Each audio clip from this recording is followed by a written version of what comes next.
Di ujung sebuah kota Fatehpur, Gujarat, ada satu wilayah di mana semua penduduknya bekerja membuat minuman keras. Tidak terkecuali seorang bocah laki-laki bernama Raes. Dia kerap membantu ibunya. Sementara di sekolah, Raes selalu mendapat masalah dengan penglihatannya. Bahkan ibu guru sering menghukumnya karena dia menganggap Raes tidak serius dalam belajar. Hingga suatu hari, sang ibu membawanya ke dokter mata. Sayangnya mereka tak cukup punya uang jika harus membeli kacamata seperti saran dokter. Bahkan ibu Raes menolak bantuan ketika dokter menawarkannya. Mereka tidak ingin berhutang budi pada siapapun. Mereka takut tidak bisa membayarnya. Akan tetapi tidak hilang akal, Raes mengajak Sadik sahabat dekatnya berlari ke sebuah museum di mana ada patung Gandhi yang berkacamata di sana. Dengan percaya diri, mereka membawa kacamata itu ke tempat dokter di mana dia datang bersama ibunya tadi. Melihat kesungguhan Raes, akhirnya dokter itu pun iba. Beliau memberikan uang pada Raes agar segera membeli kacamatanya. Namun sebelumnya, si dokter meminta Raes untuk mengembalikan barang curiannya di tempatnya semula. Sejak saat itu, Raes sudah bisa melakukan banyak hal dengan bantuan kacamatanya. Bahkan di suatu hari, saat rombongan polisi datang ke wilayah tempat tinggalnya, Raes dengan cepat bergerak menghadang. Kemudian dia pun membunyikan peluit sebagai pertanda jika ada tamu tak diundang yang datang ke wilayah mereka. Dan ternyata apa yang sudah Raes lakukan sangat membantu warga di sana. Sebab begitu polisi tiba, tak ada satupun miras yang bisa dijadikan barang bukti.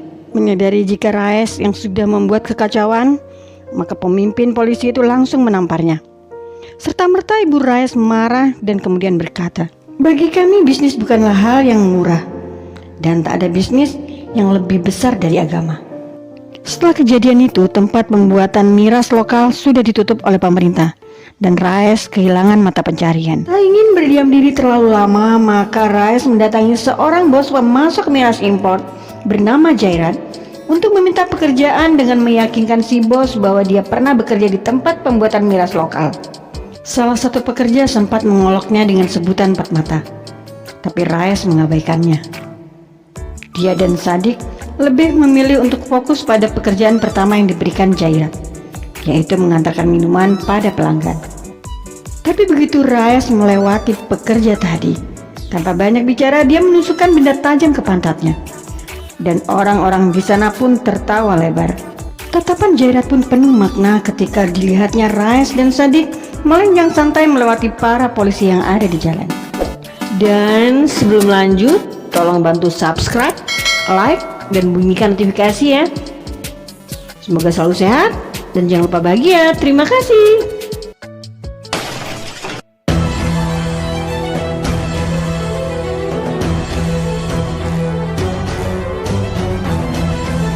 Waktu pun berlalu. Raes dan Sadik tumbuh dewasa bersama. Kedua sahabat itu ternyata masih setia pada Jairat. Mereka menjadi orang kepercayaan bos miras terbesar di Gujarat. Hingga suatu hari Raes mengutarakan maksudnya yang ingin membangun bisnis sendiri pada Sadik. Meski awalnya Sadik meragukannya, tapi akhirnya dia mendukung apapun yang akan dilakukan Raes. Maka pergilah kedua sahabat itu ke tempat Jairat. Sesampainya di sana, tanpa basa-basi, Raes mengutarakan keinginannya untuk mencoba peruntungan dengan menjalankan bisnisnya sendiri. Mendengar celoteh Raes, kawan-kawan Jairat yang ada di sana tertawa lebar. Sebab Raes hanya memiliki keinginan tanpa ada modal sedikit pun. Sementara Jairat sendiri tak mau membantunya dengan cuma-cuma. Dia suruh Raes untuk mengumpulkan uang dalam waktu 3 hari untuk mendapatkan 1 truk minuman keras. Sebelum Raes pergi, Jairat melempar jam tangannya pada Raes. Dia mau Raes datang tepat waktu. Tidak menunggu lama, keduanya pun berlalu. Mereka mencari akal bagaimana mendapatkan uang sebanyak itu dalam waktu 3 hari. Hingga di perjalanan pulang, Raes menabrak seekor kambing dan pemilik kambing itu marah. Dia mengeluhkan kerugian jika saja kambing itu tak bisa lagi terjual. Sementara di Mumbai harga kambing sangat tinggi. Mendengar itu Raes mendapat ide. Segera dia ke tempat si kawan pemilik mobil untuk ditukarkan dengan motornya dan menjanjikan kekurangannya beberapa hari kemudian. Lanjut rencana, Raes kembali barter. Kali ini dia menukar mobilnya dengan sejumlah kambing untuk dibawanya dan dijual ke Mumbai. Sayangnya Raes tidak tahu prosedur penjualan Dia tidak memiliki izin sehingga para penjual tidak bisa menerima kambing-kambing milik Raes. Kegusaran menjadi amarah manakala ada seseorang yang mengoloknya dengan sebutan mata empat. Tak pelak keributan terjadi sebab Raes langsung menghajar orang itu. Sialnya seseorang menodongkan senjata di kepalanya. Dan begitu tersadar, Raes sudah berada di tempat orang itu. Ternyata dia bernama Musa dan penguasa di wilayah tersebut. Tak ada yang bisa dilakukan oleh Raes selain menerima begitu saja ketika kambing-kambingnya menjadi santapan para tamu yang diundang oleh Musa.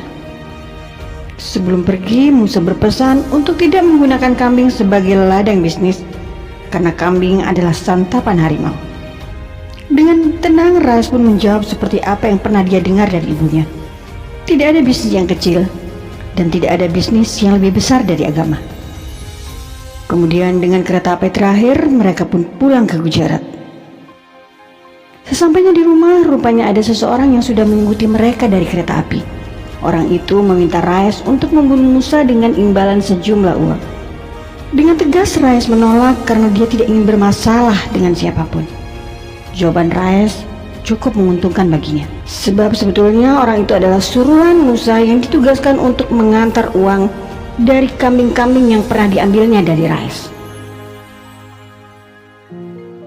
Esok harinya Raes pergi ke makam sang ibu untuk mendoakannya. Kemudian dia melanjutkan perjalanannya ke tempat Jairat sesuai dengan kesepakatan. Dan sejak saat itu kehidupan Raes pun berubah. Kepiawaiannya berbisnis dan pengalamannya selama bertahun-tahun bekerja di tempat penjualan miras membawanya ke puncak kesuksesan. Tapi pencapaiannya tidak serta-merta dia nikmati sendiri. Raes membangun sebuah sekolah dan membantu orang-orang sekitar yang membutuhkannya. Selain itu, Raes juga dengan mudah bisa mendapatkan hati wanita yang dicintainya. Raes pun berjanji pada Aisyah, nama wanita itu, untuk segera menikahinya. Di tempat berbeda, seorang polisi bernama Majmudar baru saja tiba di Gujarat. Dia dipindah tugaskan dari tempat lamanya karena tidak bisa diajak bekerja sama dalam permainan. Setali 3 uang, ternyata di tempat barunya Majmudar juga menemukan hal yang sama. Tapi tidak gentar, polisi muda itu justru merampas miras milik Jairat dan Raes. Majmudar menghancurkan semua hasil rampasannya dan tidak menyisakan satu botol pun. Kabar itu pun didengar oleh Jairat dan Raes. Bedanya Jairat menghadapinya dengan kemarahan, sementara Raes, dia tetap tenang dan berpikir langkah selanjutnya yang akan diambil. Hingga suatu hari Majmudar memanggil Raes ke kantornya. Dengan senang hati Raes mendatangi panggilan itu. Di sana Majmudar membagi 2 teh miliknya sebagai jamuan seraya meminta Raes untuk menutup bisnis ilegalnya. Raes tersenyum dan balik meminta Majmudar untuk melakukannya sendiri. Di satu pagi Majmudar kembali memimpin operasi perampasan miras. Dengan sangat yakin kali ini Raes tak akan pernah lepas dari genggamannya. Sialnya tidak demikian, truk yang seharusnya berisi penuh muatan miras ternyata hanya ada segelas teh. Serasa ditampar, Majmudar teringat bagaimana dia menjamu Raes saat datang ke kantornya. Beberapa hari kemudian Raes kedatangan Jairat, orang yang dulu pernah merasa berjasa dalam hidup Raes, meminta balasan atas jasanya.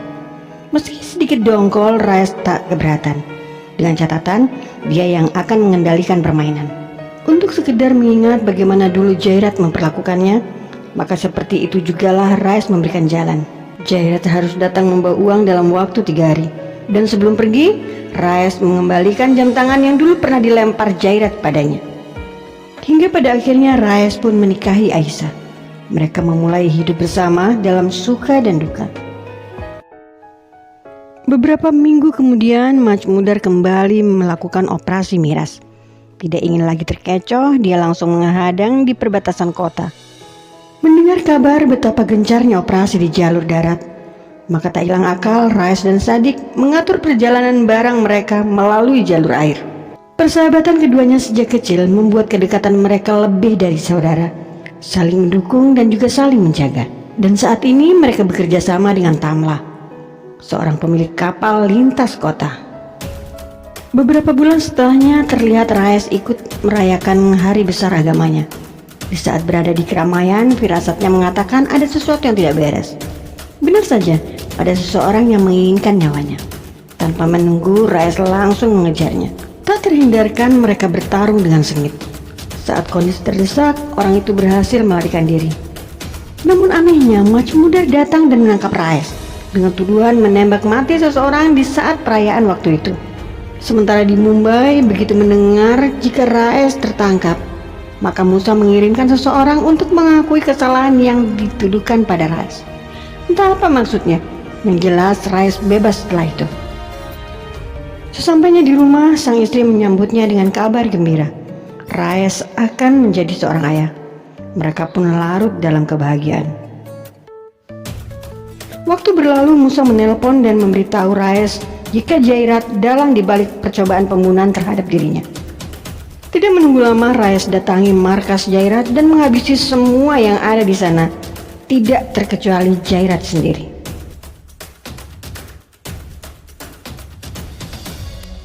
Setahun berlalu, Raes mengambil alih kekuasaan di wilayah tersebut. Dia menyuap semua orang-orang pemerintahan, termasuk para polisi untuk melancarkan aksinya. Akan tetapi hasil dari penjualan miras tidak dia nikmati sendiri, melainkan dibagi kepada orang-orang sekitar yang membutuhkan. Hal tersebut yang membuat dia sangat disayangi, disegani dan dihormati di daerah itu. Suatu hari Raes akan merayakan hari jadi putranya. Dia mengundang seluruh warga desa untuk datang dan ikut merayakan kebahagiaannya.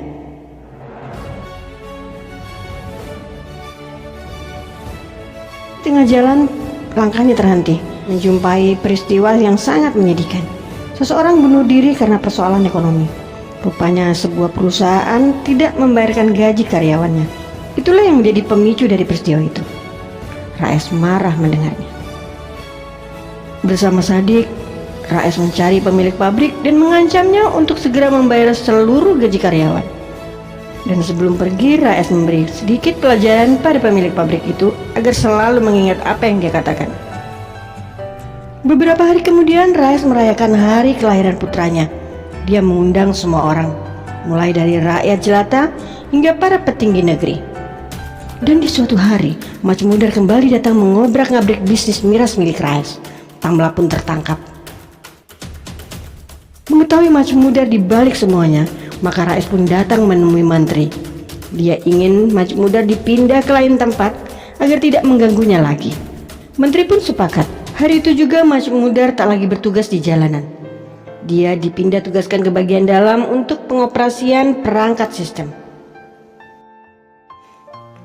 Entah kebetulan atau memang kebodohan dari Bapak Menteri, hal itu justru membuat jalan lain yang lebih mudah buat Majmudar mengawasi pergerakan Raes, karena ruangan kontrol sistem komunikasi kini dalam genggamannya. Hingga Majmudar tahu pasti rencana-rencana Raes ke depan nanti, dan dengan siapa saja dia berkomunikasi. Salah satunya, Raes akan membangun gudang miras yang disamarkan dengan pembangunan rumah pemukiman untuk penduduk dengan harga yang murah. Dari telepon juga diketahui jika salah satu calon wali kota bernama Pasha sedang bernegosiasi dengan Raes. Sayangnya Pasha akan berkampanye mengenai anti miras, dan itu yang membuat Raes berang. Maka tak heran jika di saat kampanye tiba, Raes pun membuat keributan besar.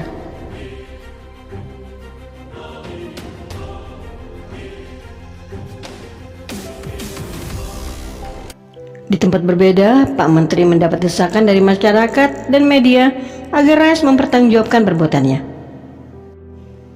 Maka Pak Menteri pun datang menemui Raes. Dia membujuk Raes untuk menyerahkan diri dan meyakinkan Raes bahwa dia akan menjamin jika Raes tetap bisa menjalankan bisnisnya dari dalam penjara. Tapi sungguh di luar dugaan, ternyata semua itu adalah jebakan. Rupanya Pak Menteri dan Pasha adalah kolega di pemilihan wali kota nanti. Kemarahan Raes membuatnya berpikiran gila. Dia ingin menjegal langkah Pasha. Oleh sebab itu dia meminta Aisyah istrinya dan juga Sadik untuk melancarkan rencananya menjadi calon wali kota. Begitu Raes dibebaskan dari penjara, tak sulit baginya untuk mengumpulkan dukungan. Karena selama ini Raes memang dikenal sangat dermawan dan peduli pada orang-orang sekitar. Raes juga mengajak Aisyah untuk melihat lahan yang akan digunakannya menjadi pemukiman murah bagi masyarakat. Bahkan dia berjanji di depan orang banyak jika rumah itu tidak sampai selesai, maka Raes akan mengembalikan penuh uang muka yang sudah dibayarkan. Waktu berlalu dan Raes pun berhasil menjadi wali kota. Banyak yang sudah dia lakukan, termasuk merealisasikan rumah murah untuk warga. Dan di suatu hari, nun jauh di sana, Delhi membara, konflik pecah dan banyak jatuh korban. Sebagai wali kota, Raes ingin menyumbangkan apa yang dia miliki untuk para korban. Dari konflik yang terjadi, rupanya bisnis Raes pun terkena imbas. Penjualan menurun drastis. Keterpurukan Raes bukan itu saja, karena rupanya Pak Menteri masih menyimpan dendam. Dia menghentikan izin pembangunan perumahan yang diprakarsai oleh Raes. Raes pun kebingungan. Dia harus mengembalikan uang dari orang-orang yang sudah membeli rumahnya. Dari peristiwa beruntun yang membuatnya kacau, Raes hampir saja kehilangan kendali. Hingga dia pun tak segan mencurigai Sadik, sahabatnya sendiri, atas simpanan uang yang sudah sangat menipis. Beruntung Aisyah bisa menenangkan Raes. Dia mengingatkan Raes kemana saja uangnya mengalir, mulai dari pembelian tanah, pembangunan rumah, hingga membantu konflik. Raes pun terdiam. Dia menyadari kesalahannya. Tak ingin terus larut dalam kegagalannya, Raes pun memutuskan untuk mendatangi Musa dan meminta bantuan. Musa pun sepakat, tapi dengan satu syarat. Dia meminta Raes untuk membawa beberapa kotak emas ke Delhi, tempat konflik terjadi. Meski sangat sulit karena ketatnya penjagaan, namun tak ada pilihan, Raes pun mengiyakan. Tugas selesai, Raes pun mendapatkan uangnya. Seperti yang sudah dia janjikan, uang itu dikembalikan pada orang-orang yang sudah membayarkan rumahnya. Namun kegembiraan itu tidak terlalu lama, sebab di televisi Raes melihat berita jika emas yang baru saja diantarkan ternyata berisi bom di dalamnya. Dan bom itu meledak di keramaian hingga banyak korban jiwa berjatuhan. Setelah pihak kepolisian mengusut, maka diketahui jika Raes dan Tamlah adalah orang yang paling bertanggung jawab atas peristiwa itu.